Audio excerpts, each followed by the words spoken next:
This episode is brought to you by the House of Chanel. Join us for Chanel Connects, the Venice Biennale edition. We've taken up residence in Italy to introduce you to the artists, curators, thinkers, and makers behind the world's most important exhibition of contemporary art. Guests include actress Vicky Krieps. I've been trying to push myself to a place where I let go. Artist Julien Creuset. My studio looked like a secret kitchen. And renowned gallerist Sadie Coles. The main thing is to keep your ears open. Listen to Chanel Connects on Chanel.com or wherever you get your podcasts.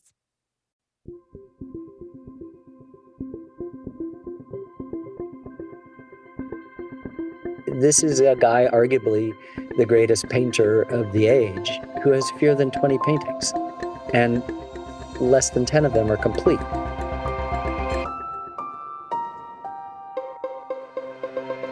I'm Eileen Kinsella, and this is The Art Angle, a podcast by ArtNet News.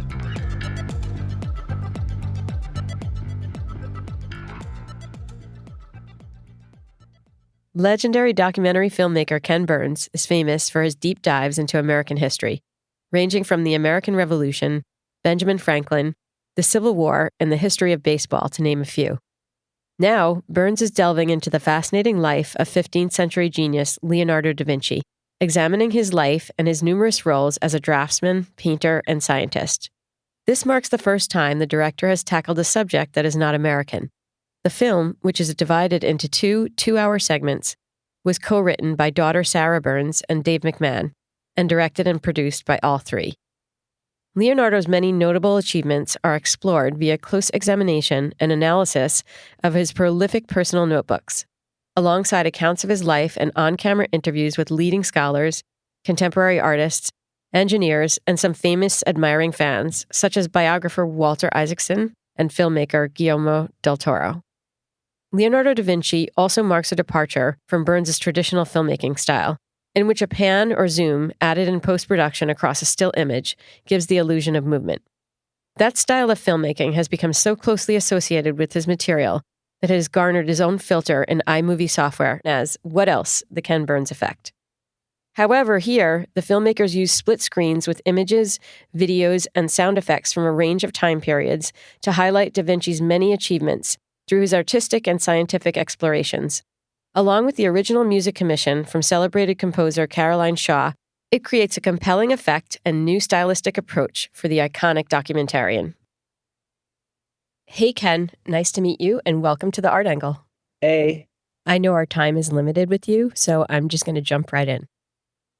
The subject of Leonardo da Vinci is well-trodden turf. What new ground do you hope your documentary will cover?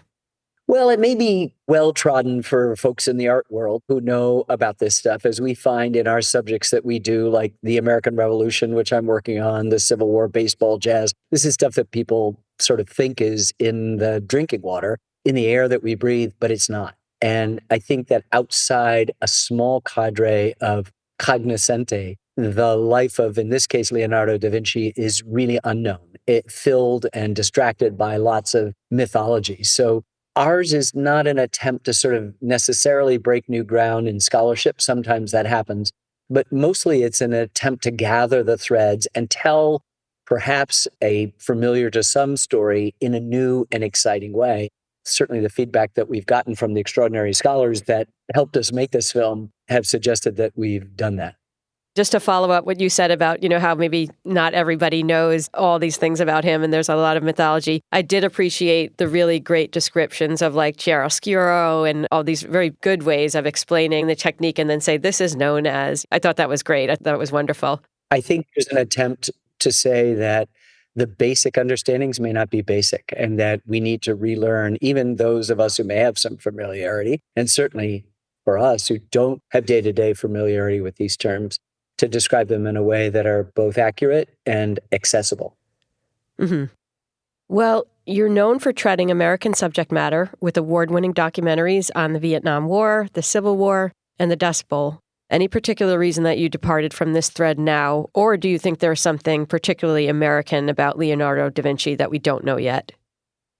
Well, I always made that joke because this is, after 50 years, the first non-American topic. And I've really been drawn to it. It was accidental. Walter Isaacson was a biographer of Benjamin Franklin, the subject of a film, and Walter was a friend and suggested this, and I was sort of resistant until my co-directors, Sarah Burns and David McMahon, said, no, this would be great. Let's break the mold. This is, as Sir Kenneth Clark said, the most curious man on earth. What about this story wouldn't anybody be drawn to? And I would tease people that a neighbor in Florence was the Italian explorer Amerigo Vespucci, and everything about the Western Hemisphere, north and south, is named after the first name of his neighbor Vespucci. So maybe that makes him a kind of proto-American. And there's something in his modernness, his seeing ahead of things that seems familiar to me, and the way that I'm drawn to individuals, and I'm sure to Sarah and Dave, that makes him refreshing. But, he's not an American. I have to get right. that. And he's just as arguably the person of the last millennium. I mean, you throw in there Goethe and Mozart and Bach and Shakespeare, and only a handful of other people that would qualify. What was the most surprising thing that you learned about Leonardo over the course of your research, and did your understanding of him change over the course of making this film? Absolutely. We go in not knowing, ignorant but curious, as we hope our audience is. And so every day is a revelation about things. And so you evolve this constant. To me, I find most startling in folks' reaction now that the film is done and I'm sort of out on the road in the evangelical period trying to get people interested in it, is that, this is a guy, arguably the greatest painter of the age, who has fewer than 20 paintings. And less than 10 of them are complete. And that just stuns people. We think of Vermeer being, we only have 30, whatever it is. And this is Leonardo, the guy who certainly has the most famous painting on earth, and that it's such a small output. And yet there's thousands and thousands of pages of his notebooks with drawings that are extraordinary works of art and experiments that are extraordinary works of art, just as his works of art are great scientific examples. One of his biographers, looking at the Mona Lisa's face, sort of was rhapsodizing about the painting, and then dropped down and was certain he could see the blood flowing in her neck and see the beat of her heart. To tell a good story like this, you basically want to make sure that anybody who sees it doesn't make a joke about her smile again. That's fair. I like that. Along with the host of esteemed biographers and Leonardo da Vinci experts, you include other artists and creators that may be less expected. What do contemporary artist Kerry James Marshall or a filmmaker like Guillermo del Toro have to bring to the conversation about Leonardo? First of all, you're going to use the historians, the biographers, the scholars, the art historians to help sort of center him and figure out who he is and what happened and what the tick-tock of his life was, and understanding and the interpretation of the art. But it's really important for somebody who is such a polymath, who is interested in everything, to not just talk to Kerry James Marshall about painting and what painting means and what the act of starting a painting means, or Guillermo del Toro, a filmmaker who actually constructs notebooks for each project that have a kind of combination of text and image that is not at all dissimilar. His notebooks look almost exactly like Leonardo's. And oh, really? I'm a huge fan of Leonardo's, but also a theater director, right? Who understands who he is in a kind of theatrical way. And of course, Leonardo is a stage producer too, producing for Ludwika Sforza in Milan, these pageants and these weddings and ceremonies that people talked about for years and years and years afterwards. A surgeon, an engineer. These are all people that help us triangulate. That is to say, if we've got experts in all these different fields talking about this same person, we get a better sense of him, or a better sense of the mystery of him, how we could have been gifted with such an extraordinary and far-reaching and seeking artist and human being. With respect to the Salvator Mundi, that for us in the art world, one of the biggest developments in Da Vinci in recent memory. At ArtNet, we covered the 2017 sale at Christie's and the aftermath. I personally met and spoke with Martin Kemp, who I know is a big part of your documentary, when he published the monograph in 2019. I found it fascinating speaking to him about why he believed it was authentic. He talked a lot about the hair and the curls. I'm curious to hear anything that you want to share about the Salvator Mundi. Do you have an opinion on its authorship, and or anything to share or say on what you've heard from experts that's notable? I certainly am not. And my daughter Sarah and Dave, who were more involved in the research because they wrote the script as well, we felt at the end of the day that we couldn't make a judgment. And we showed the auction and the phenomenal thing, but we were not claiming this as Leonardo because we felt by doing a poll of most of the scholars we talked to, that there was nothing conclusive and definitive about it. And our job is to just be fair, call balls and strikes. There's also lots of stuff that you may have read about, new things about his mother, that she may have been Jewish, that she was a slave from Constantinople, all of this sort of stuff. And we just don't have enough of the evidence to be able to say that. We basically construct our story from what we know we're certain about. We'll be happy to be stand corrected if someone or the majority of experts in the field authenticate Salvator Mundi or don't authenticate it. We feel, just talking to enough, Martin notwithstanding, who's extraordinary gift to our film, his interview is just amazing, that we just couldn't go all the way there. That's fair. I can understand that. Your style of filmmaking has become iconic to the documentary genre, so much so that it's been actually dubbed the Ken Burns effect. But you've gone in a new direction in terms of style for this documentary. Can you tell us more about that?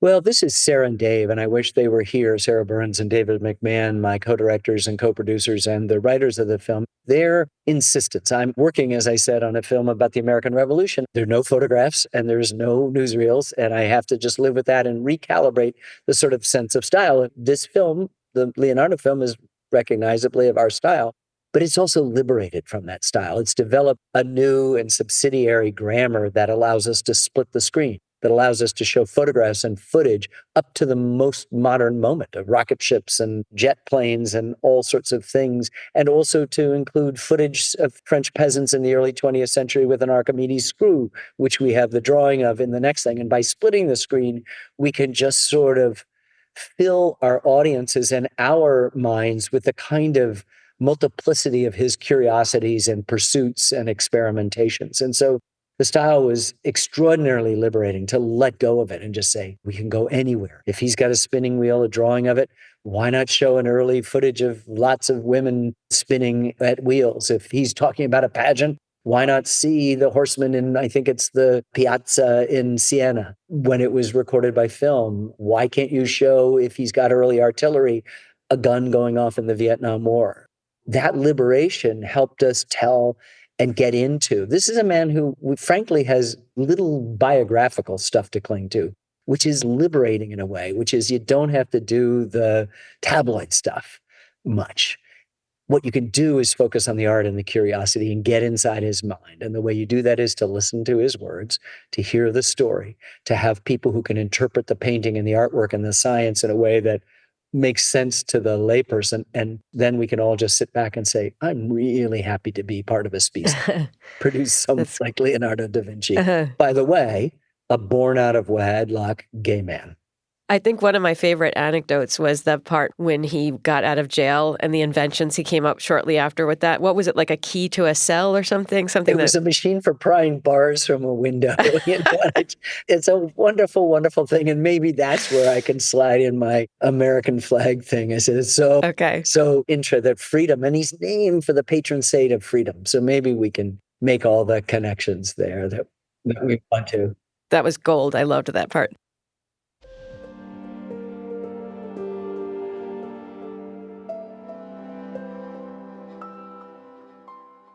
There's an emphasis on music. The fact that Carolyn Shaw, who's known for percussive sounds and vocals, has composed the score. If you could talk about how the music developed, what do you like about the final score, and why is it compelling and a good fit for the subject matter? I have to rip away the bandage a little bit, or the screen of the production, and tell you that 3/4 of the way through editing, she coexisted with many, many other composers that were in that same style. And it was particularly David McMahon and Sarah Burns, but David mostly, who just said, look, I think we need Caroline. There's no objection. There was no argument. And what was so great is that she saw the film, agreed, and realized that her particular blend of not only instrumental, percussive, as you say, but also vocal, her group, The Room Full of Teeth, in which it was a perfect way to sort of lift up the complexity of Leonardo. And of course, music is the fastest art form. Wynton Marsalis in our jazz series said it's the art of the invisible. It's the only art form that's invisible. And so it works faster on us, a couple of notes and we're already in a place. And so to have someone of Caroline's stature to say yes and then compose for these scenes in a way we'd never done before, as much as the visual is a new grammar for us, so is the soundtrack. And so we went from having, with the exception of a couple needle drops at the very end of the film, the Bob Dylan sighting and Enrico Caruso singing one of the first recorded arias ever to accompany the theft of the Mona Lisa. It's just her. And what she and her collaborators have done is given us this magnificent thing that is, it approaches the singular genius that Leonardo, who will always be ahead of the rest of us, has. And so in a way, she supports the underlying impulse, which ought to be in all of us. How do I live a fuller life? Why don't I engage the questions of life with the intensity and the consistency and the perseverance that Leonardo did? There's something about her music is wonderful. And for me, not speaking for Sarah or Dave, I'm sure they would agree, and then some, and be much more articulate about it than I can be. I'm as proud of this soundtrack as anything we've ever done. And our films are known for the music that accompanies them, because we have understood from the beginning that you just don't do the old-fashioned mathematical score. There's got to be an emotional dynamic, and we're willing to change the images or the pacing, the cutting to fit the music. And what was so great in this time is that she could go into the studio over many, many sessions and just give us this uplifting thing that supports the film. I mean, I keep raising my arms as if I'm cradling the film in the music. My brother once said this once, that all other art forms, when they die and go to heaven, want to be music. So, music is the first thing, and you aspire to that. All the language of the editing room is a musical, hold it a beat longer, 2 beats longer, half a beat here. Can you go on the off? Can you cut against the notes or against the phrase? Can you remember to cut with it? And so there's a kind of always, and it's been in every film I've done for 50 years, it's been a musical language that we use to talk to each other about the rhythm and pace. And then when you have a genius like Caroline Shaw supporting a genius like Leonardo da Vinci, then you feel like you've won the lottery. The choral music in particular is just so gorgeous. It was just stunning. As you're panning over the angel Gabriel, I was floored. I loved it. Yeah. There are scenes like The Virgin and the Rocks and The Last Supper and the Mona Lisa I've seen 50, 100 times. I cry every single time. And, the music, but also the sense of being able to understand the dimensions of something. You can go into a museum, you can look at it, somebody can be talking in your ear if you've chosen to do this, and this represents this. But to have a Catholic priest tell you that Mary is both understanding her role for all time, but has the maternal instincts to try to intervene on the inevitable death of her son is just an amazing, not humanistic gesture, but it's a human gesture. And so as a parent and a grandparent, I'm floored every time I hear it. I cannot get over the fact that the painting could do 2 things, or that The Last Supper could be the invention of cinema. It's not a Frozen moment. It's a Frozen 8 or 9 or 10 moments. It suddenly frames a film. And I think in some ways, if Leonardo were alive today, he'd be a filmmaker. Absolutely. Now, this is a cliche question, but since it is sort of a departure from your usual style of filmmaking and your previous subjects, what do you hope that audiences take away from this? If you tell a good story, that in and of itself should be it. And so you wouldn't want anybody to do something. We've worked on it for many, many years. We've crafted it. We've consulted scholars. We've interviewed those scholars. We've found the provenance of painting and had really complex conversations about whether this image or that live image or that thing could be used. It could stand in the kind of poetic license you have to take in such a thing. So at the end, you go, the story's done. People will find in it what they want to find in it. I've sort of violated my own sort of tenet by saying, I just want people to not make a joke about her smile anymore. It's a simple, nervous way of just deflecting what is so remarkable about that achievement, and therefore to ask oneself, how could I be more like him? What kind of degree of curiosity and attention and focus could I bring to my life that would give it more meaning? He's done that for me, and I wish that on anybody else who sees it. That's wonderful. What's next? What are you working on now? Leonardo comes out on PBS it's already premiered at the Telluride Film Festival, and we're leaving for Rome in 10 days to go to the Rome Film Festival, where it's premiering in Europe there. And then it'll be broadcast on PBS on the 18th and 19th of November. And then I have a film on the history of the American Revolution that is coming out the following November. This is a big 6-part, 12-hour, no photographs, no license to go off the reservation as we did in Leonardo, Wow. a complicated 12-hour piece. And then we're working on a film called Emancipation to Exodus, which is essentially at its center the story of the most misunderstood period in American history, Reconstruction, but backing it up to the Emancipation Proclamation, but also the self-emancipation of enslaved people out of their circumstances in a country that was born with the idea that all men were created equal, though, oops, the guy who wrote it owned hundreds of human beings. Through to the beginning of the Great Migration, we're doing a film on LBJ and the Great Society, what that social transformation of the 60s was look like, sort of flipping around the perspective from our Vietnam film to one that's more domestic and less foreign policy. And we're doing a film biography of a complex one on Barack Obama, and have been working on something on Martin Luther King for years and years and years. As somebody who has a very keen interest in American Revolution history, what kind of surprises can I expect there? Every way. This is a surprise, or 10 or 15 surprises. If you know some of the more familiar things, they didn't happen. That the whole idea of the Union of the States is a Native American concept. That Wow. Betsy Ross, don't know who made the first flag. Nathan Hale, who was hanged as a spy, did not say, I regret that I have but one life to give for my country on Bunker's Hill, which was actually Breed's Hill. They didn't say, don't fire till you see the whites of their eyes. But it's much more important. It's a complex, dynamic thing. We've allowed the violence of our Civil War and World War I and II and Vietnam, Korea to obtain, but we've protected the revolution as if it's a kind of bloodless thing of men thinking great thoughts, and it is, but it's a civil war. Our Civil War is a sectional war, North against South. It's not a civil war. Our revolution is a civil war. And maybe our Civil War is a revolution because we did really free the slaves. However, much still has to be done to make equality a real thing. So this is a great story that is about women and about immigrants, and it's about bottom-up folks, poor people who aren't listed, aren't expected to be part of the democracy, and Native peoples and free blacks and runaway blacks and enslaved blacks and British and German and French. It's got a cast of thousands. And fortunately, we have reading off camera Meryl Streep and Samuel L. Jackson and Tom Hanks and Damian Lewis and Sir Kenneth Branagh and Laura Linney and Claire Danes and Paul Giamatti and Wow. 50 or 60 people who are making this whole thing come alive. And so, every hero is not perfect and every villain is not perfectly villainous. And that makes a complex and more interesting story. The way people's lives are, it's not melodrama, it's tragedy. Nobody gets out of here alive. So this is, I think, a pretty complex and dimensional portrait of what happened. Our founding myths sort of not considered, but re-seen.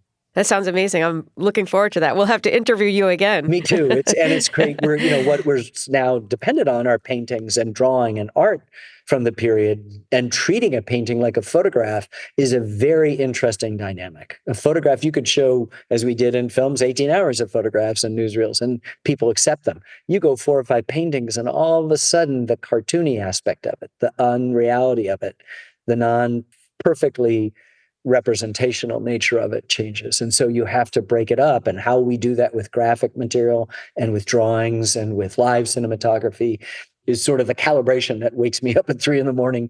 every morning to try to figure out, was that scene? Is that too much leaning on this side or that side? Uh-huh. Can we get off that painting, or let's stay on that painting longer?